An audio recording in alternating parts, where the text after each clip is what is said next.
I had not been exposed to the high level of business intensity in any form like I was until I got to the Moore School of Business. Going in, I did not know how important that would be for me in the quote-unquote real world.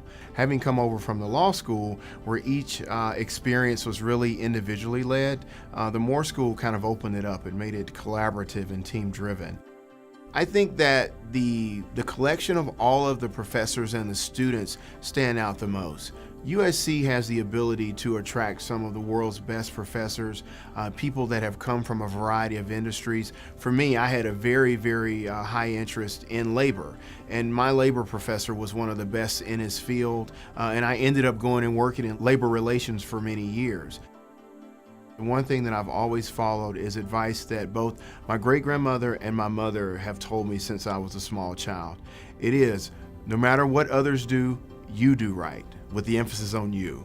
It has always been an internal check and balance for me when walking into and out of certain situations. It's a character check for me, it's a gut check for me.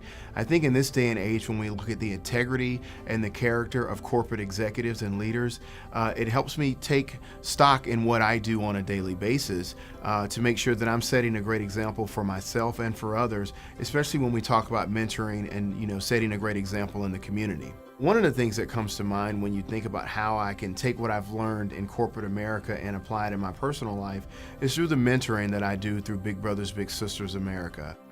One of the most notable challenges that I've faced while here at Burger King has been the fact that there's no playbook for my field. And so for me, I had to kind of take my own advice. I had to be nimble. I had to be open to change and be willing to do things that I had not done before. And so, the challenges for me is creating something that can be integrated into our corporate strategy, but that may be flexible enough for our different regions and different leadership teams to embrace and to make their own. Receiving this award from the Moore School, it touches me very deeply. I'm from Columbia, South Carolina, so to win this award in my hometown, from my university, basically in my backyard, it means the world to me. It's validating because I've spent my entire professional career outside the state. So to come home and to be recognized by a community of my peers and my classmates and administrators, I just can't thank you enough.